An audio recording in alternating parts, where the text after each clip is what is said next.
Everyone, whether you're dealing with a decision maker or if you're dealing with a gatekeeper. My name is Julie Fairhurst, and I am a certified master persuader. I'm a sales strategist, and I'm also a business storyteller. And I have a background in sales, marketing, and promotion of 33 years.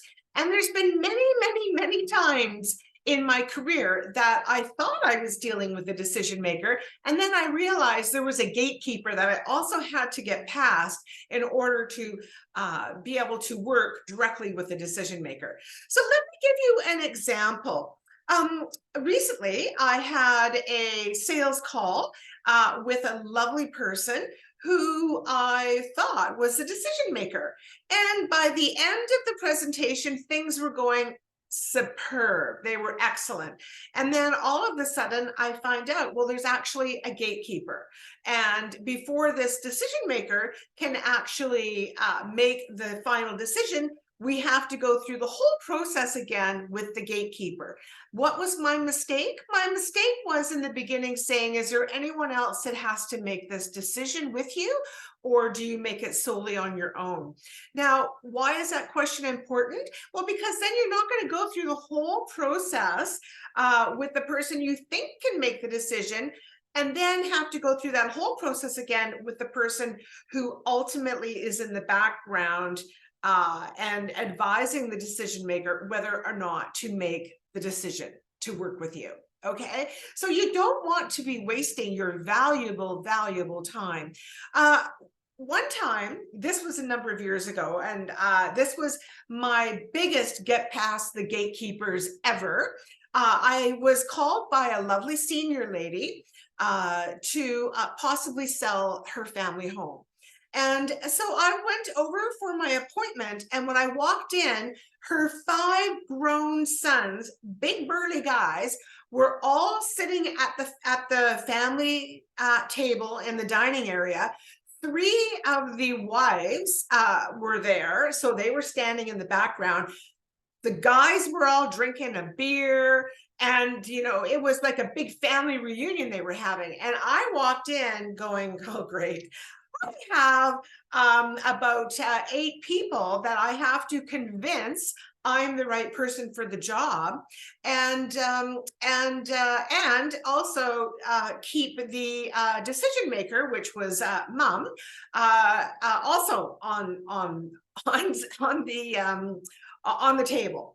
So I did it, and I got the business. And after that, I actually helped 2 of the sons with their business, and also then I had they referred me to someone else that I could help with them for them as well.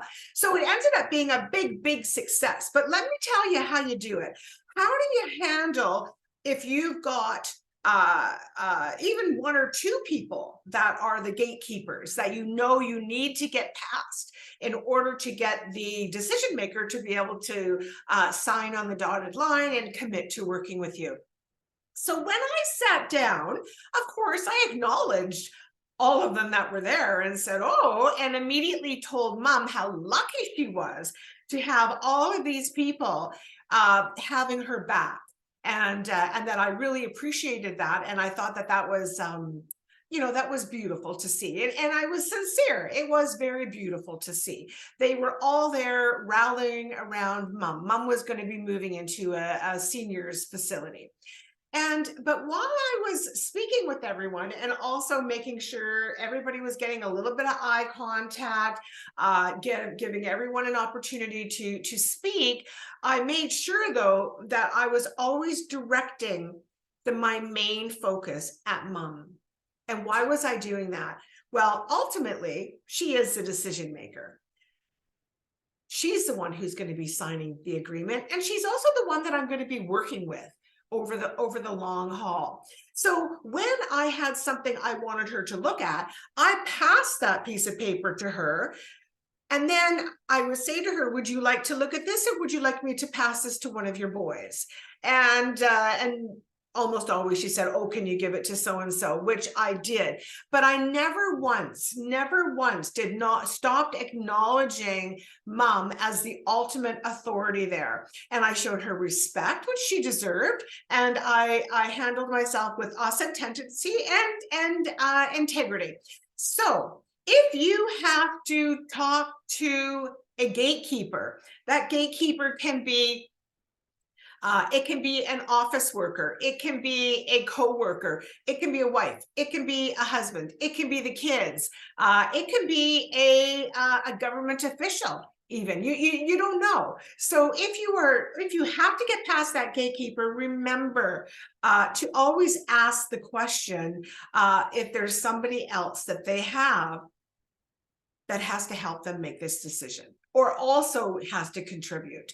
We need to know right up front if we have one of those gatekeepers to deal with. And if we do have a gatekeeper to deal with, we have to know right away, what are we going to do to get past them?